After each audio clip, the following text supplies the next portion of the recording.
आवाज़ की दुनिया के दोस्तों, कल मैं आपको कहानी नहीं सुना पाया क्योंकि मुझे टाइम ही नहीं मिला वीडियो बनाने का। घर में कुछ गेस्ट आए हुए थे और मैं उसमें मसरूफ़ था, इसीलिए मुझे टाइम नहीं मिला। आज मैं आपके सामने फिर एक नई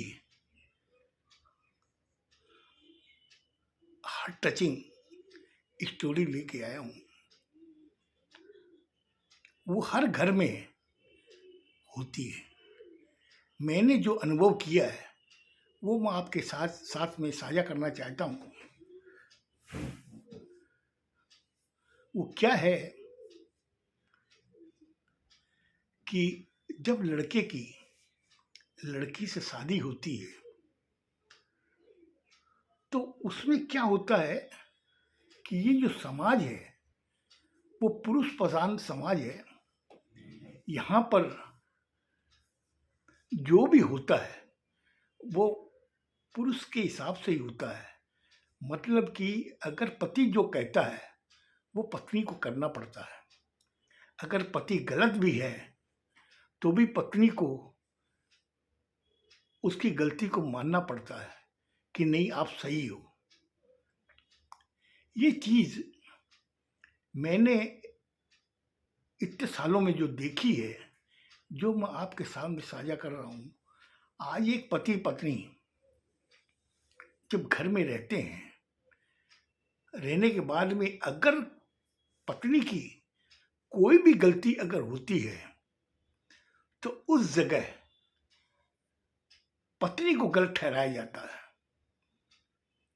और इस तरीके के उसको ताने दिए जाते हैं जो सुन के ऐसा लगता है कि वाकई वो इस तानों के की हकदार है। अब जैसे मैं आपको एक सैंपल देता हूं कि अगर लड़की से कोई भी अगर बर्तन गिर जाता है किचन में काम करते हुए तो हॉल में बैठी सास चिल्लाती है, क्या कर रही है, एक थोड़ा सा काम भी तू नहीं कर सकती। अगर उसने पलट के कह दिया कि सासू माँ हाथ से बर्तन स्लिप कर गया और नीचे गिर गया, तो उस समय कहती हैं, सास कहती है, तेरे हाथों में इतनी भी ताकत नहीं है कि बर्तन को ठीक से पकड़ सके। आज भगवान ने तुम्हें दो आंखें किस लिए दी है, तुम ढंग से उसको देख करके पकड़ नहीं सकती। इस तरीके से तानों से उनको नवाजा जाता है। वो लड़की ये अपनी कैफियत भी पूरी ढंग से नहीं दे पाती है कि अगर गिर गया तो ये तो किसी से भी गिर सकता है। उस जगह अगर उसका पति अपनी माँ के पास में अगर बैठा हुआ है तो उस समय वो भी कहता है कि माँ क्या बोलना है, ये तो गलतियां करती रहती है, वो आप हमेशा उसको ढकती रहती हो, जबकि ढकने का कोई काम नहीं है, वो बार बार उघाड़ रही है। लेकिन पति के मुंह से ये निकलता है कि मम्मी आप हमेशा ढकती रहती हो, जबकि हमेशा गलती करती है। जबकि उस समय उस पति का जो हक होता है अपनी पत्नी के पास में खड़े होने का, वो कभी भी वो नहीं करता है। अब ये चीजें जो आज औरत की जिंदगी में आती है उसके बारे में मैं आपको एक बताता हूं कि जब वो लड़का कमरे में जा करके लेट जाता है, उस समय उसकी पत्नी आके उससे कहती है कि आप खाना खा लो। तो लड़का कहता है, मतलब उसका पति, तुम्हारी माँ ने तुम्हें खाना बनाना सिखाया नहीं है, क्या खाना बनाई है तुम, मैं क्या खाऊं, इससे अच्छा मैं होटल में खा लूंगा। इतना कह के उस तरीके से उसके शब्दों के बाण उस पर छोड़े जाते हैं। फिर भी वो लड़की अपने पति के लिए खाना थाली में गरम कर करके लेके आती है कमरे में, ठीक है आप यहाँ खा लीजिए। वो कहता मैं नहीं खाऊंगा, भाई तुम्हारे घर में खाना नहीं मिलता है, तुम यहाँ पे खा लो। तुम्हें तो खाना मिल रहा है, तुम्हें क्या तकलीफ है, तुम खाओ, अन्न का अनादर करती रहो, मैं तो इसका खाना नहीं खाऊंगा। इतना कह के वो सो जाता है। अब उस समय वो औरत खाना कैसे खावे, जबकि उसका पति नहीं खाया, क्योंकि उसको उसकी माँ ने ये सिखाया है कि जब तक पति न खावे तब तक तुम खाना नहीं खाना। वो सो जाता है गुस्से में आके। उस दिन में पत्नी भी खाना नहीं खाती है, खाली एक गिलास पानी पीती है, पी के वो सो जाती है। अब उस समय जब सुबह उठता है वो, सबसे पहले तो उसकी पत्नी उठती है, उठ के नहा धो करके पूजा पाठ करके किचन में जाती है, चाय वगैरह बनाती है, अपने ससुर को देती है, अपनी सास को देती है, फिर अपने पति के लिए लेके आती है। लेकिन पति जो देवता हैं, जिसको हमारे पुरुष समाज में ये कहा कि पति देवता होते हैं, वो 9 बजे तक उठते हैं, तब तक 3 बार बनी हुई चाय ठंडी हो जाती है। उठने के बाद में वो किचन में जाते हैं, जाके बोलते मेरे लिए चाय भी नहीं बनाई क्या, क्या कर रही थी तू सुबह से? जबकि वो मुझसे कहती कि मैंने आपके लिए 3 बार चाय बनाई है, 3 बार मैंने आपको उठाया, लेकिन आप उठे नहीं और ये चाय ठंडी हो गई, अब मैं आपके लिए बना रही हूँ, आप बैठ जाइए, आप हॉल में चल के बैठिए, मैं लेके आती हूँ। वो बोला नहीं पीना मुझे चाय। इतना क्या करके आके हॉल में उसके पिताजी बैठे हैं, उसकी माँ बैठी है, वो आके बैठ जाए। बोले क्या हुआ बेटा, सुबह सुबह क्यों बहू पे गुस्सा कर रहे हो? ये मेरे जबरदस्ती आप लोगों ने गले डाल दी, और ये बताइए चाय भी नहीं बना के मुझे पिला सकती है। इतना करके बैठ जाता, फिर वो चाय लेके आती है, तो उसका बाप कहता बेटा बहू लेके आई है चाय, पी ले इसको। ऐसा लगता है कि जब वो चाय जो पी रहा है अपनी पत्नी के ऊपर एहसान कर रहा है, उस हिसाब से उठाता है और पी लेता है चाय को। पी के उठ के चले जाता अपने कमरे में। कमरे में जाने के बाद में स्नान वगैरह करता है, करने के बाद के अंदर बाहर आता है, आके अपनी मम्मी और पापा को कहता पापा मैं ऑफिस जा रहा हूँ। पत्नी पीछे से आती है, आके कहती है खाना तो खा लीजिए, खाना रेडी है, खाना खा के जाइए। तो वो अपनी माँ से कहता बेटा माँ इसको कह दो कि इस तरीके का खाना बनाएगी तो मैं यहाँ पे कभी नहीं खाऊंगा, मैं ऑफिस में जाता हूँ, वहीं पे मैं कैंटीन में खा लूँगा। इतना करके उस खाने का अनादर करके वो चला जाता है। क्यों कि ये पुरुष प्रधान समाज है, क्योंकि उसको शुरू से ये सिखाया जाता है जो पति कहता है वो सब ठीक है, और पत्नी अगर कहे वो टोटल गलत है। उसका न तो पीहर में कोई सुनने वाला है, न ससुराल में कोई सुनने वाला है। जबकि जब शादी होती है उसमें पंडित उनको बोलते हैं कि 7 वचन आप लो, उस वचन में आप अपनी पत्नी का साथ कभी नहीं छोड़ेंगे, लेकिन वो जब फेरे तक ही सीमित रहते हैं। उसके बाद में जब शादी होने के बाद में वो जब शासन करता अपनी पत्नी के ऊपर, तो ये सब अड़चनें आती हैं। वो सोचती है ये कैसा समाज है। जब घर में संकट आता है तो सारा दोष और लड़की का होता है कि ये लड़की जब से आई है से हमारे घर में संकट ही संकट आ रहे हैं। ये कैसा समाज है। जब घर में खुशी आती है तो उसी लड़की को लक्ष्मी की तरह पूजा जाता है। वो समझ नहीं पाते कि आखिर ये क्या समाज है। ये समाज को बनाने वाले ने किस तरीके से इसको बनाया है। हर जगह लड़की का दोष, लड़की का कोई दोष नहीं है। अगर लड़की बाहर में कोई पार्सल वाला अगर आया है, कोरियर वाला, अगर उससे 1 मिनट भी बात कर ली तो अंदर से आवाज आती है क्या इसके साथ में तुम बहस कर रही है, तुम्हारा कोई याराना है क्या इसके साथ में?